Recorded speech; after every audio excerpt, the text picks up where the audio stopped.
Hi everyone, karibu tena kwenye mwendelezo wa episode yetu ya pili, na leo ningependa tuzungumzie teknolojia kama chombo cha kumtumikia Mungu au kama madhabahu. Na vijana wengi wanaweza wakafanya video, wanaweza kupiga picha na kutengeneza maudhui ya muziki, na yote wanaweza kufanya kwa kutumia simu, lakini muda mwingi wanatumia kuscroll kwenye mitandao na inawalia muda mwingi. Na tupo na mgeni wetu leo, naye atatusaidia kulelea jambo hilo. Brother, karibu. Asante sana. Nashukuru kwa nafasi hii. Yeah. Asante. Okay, vijana wengi wanatumia simu, wanaweza kufanya maudhui, content creation. Ndio. Ambako kama muziki, video, picha. Lakini vijana hao hawafanyi mambo hayo, muda mwingi wanatumia kuscroll. Unawezaje ukawasaidia vijana namna hiyo? Kwanza naweza nikasema siku zote huwezi kutoa kitu ambacho hauna. Kuna kutoa ambacho unacho, lakini pia umezungumzia kufanya wanachoweza kufanya. Yani kwamba inawezekana kabisa kuchukua picha, kurekodi content ambazo ni za kimungu. Kwa kitu ambacho labda ninaweza nikawashauri kwanza, ili waweze kuchukua video zenye maudhui ya kimungu, kwanza lazima waende deep kwenye masuala ya kimungu, kwa sababu pia hatutaki tu kila mtu awe anaongea chochote. Sisi kama watazamaji tunatamani kila anayeongea aongee kitu chenye maana, chenye mashiko. Lakini pia hivi vitu vinategemea sana na msingi ambao mtu amejiwekea. Kama mtu amejizoesha tu kuangalia, maana yake anaweza kufikiri kuwa yeye hawezi kutoa kitu. Lakini kama atakuwa na tabia ya kujifunza, kama na tabia ya kujua vitu kiundani, hiyo inaweza ikawa msingi mzuri wa yeye kuweza kurekodi vipindi na kufanya vitu vingine. Kwa hiyo kitu ambacho tunaweza kusema ni abadilishe tu, namshauri kijana abadilishe mtazamo wa matumizi yake ya simu, ya kuanza kurekodi vipindi vifupi, kufanya vitu, kuchukua picha, kuchukua video ambazo zina maudhui ya kimungu. Kwa hiyo kutoka kwenye kuangalia, pia na yeye anaweza kuwashirikisha wengine, kama ni neno la Mungu, kama ni uimbaji, kama ni kitu kingine kizuri, na ikawa baraka pia kwenye matumizi ya simu.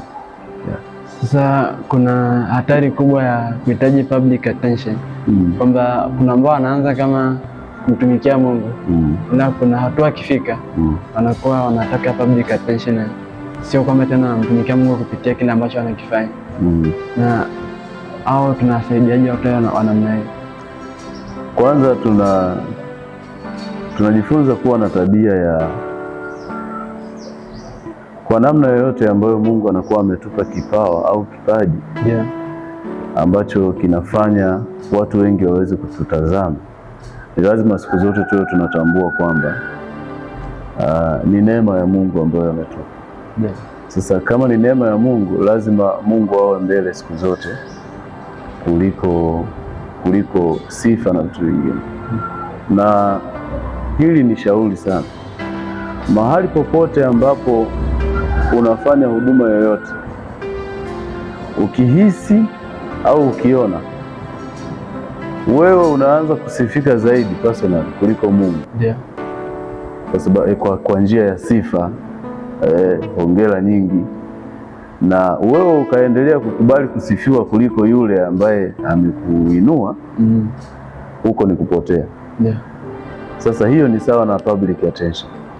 Inapofika wakati public attention inazidi kuliko huduma, ni kwamba sasa unajipa nafasi wewe kuliko aliyekupa nafasi, kwa maana ya Mungu. Kwa hiyo ni shauri, hata kama watu watakuwa wengi, your focus lazima iwe huduma. Na hii inaathiriwa sana na mtu alivyolelewa, alivyokuzwa. Kama hakukuzwa au hakukua katika namna ya kwamba ninafanya huduma, anaweza akaona ni sawa. Japo kuna wengine wamelelewa kwamba ni huduma, lakini nafika wakati anakosa control. Nafikiri kitu cha pili ni kuwa na self discipline. Kujidiscipline kwamba mimi nina focus kwenye lengo langu la kwanza. Hivi vitu vingine vitakuja, lakini my target lazima niweze maintain siku zote. Yes, ambao ni huduma. Sasa kuna kijana anatazama hapa na anatamani aanze kufanya content za namna hiyo, au kuna mwingine ashaanza lakini anaona kama vile anakata tamaa, labda mapokezi anakuwa madogo. Ningependa kumshauri nini pia wewe? Kwa mtu ambaye anakata tamaa, mimi nilishawahi kusema kwamba ukihisi kukata tamaa ni majibu, kata tamaa. Yaani ingekuwa ukikata tamaa ndo unafikia lengo, basi isingekuwa inashinda kata tamaa. Kwa hiyo kama kumbe hata kukata tamaa sio mafanikio wala haikufikishi kwenye lengo, so forget about it. Kukata tamaa, usikate tamaa. Na ninajua inawezekana walio wengi wanaofikia hatua ya kukata tamaa ni kwa sababu wanakuwa hawajafikia yale matarajio ambao walikuwa wanataka. Lakini nikushauri jambo, siku zote consistency inakufanya kufikia matarajio. Kama ambavyo naona watu wengi huwa wanaweza kuanza, lakini sio wote huwa wanamaliza. Walio na consistency tu ndio huwa wanaweza kufika kwenye destination point. Kwa hiyo mimi nikushauri, kwa sababu mafanikio ni mchakato, wewe weka consistency. Weka, unafanya labda unatengeneza content ya video, unapata like 2 kwa wiki.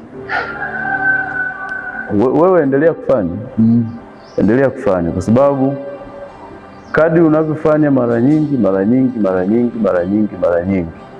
ndivyo ambavyo unatengeneza uwezo mkubwa wa kuleta matokeo. Lakini kitu kingine, fanya as your passion. Unajua ukiwa unafanya kitu kama kwa passion, you don't need more appreciation. Ukiwa unafanya kitu kwa kupenda, ile kufanya wewe ni raha, unapata amani ya moyo, unakifurahia.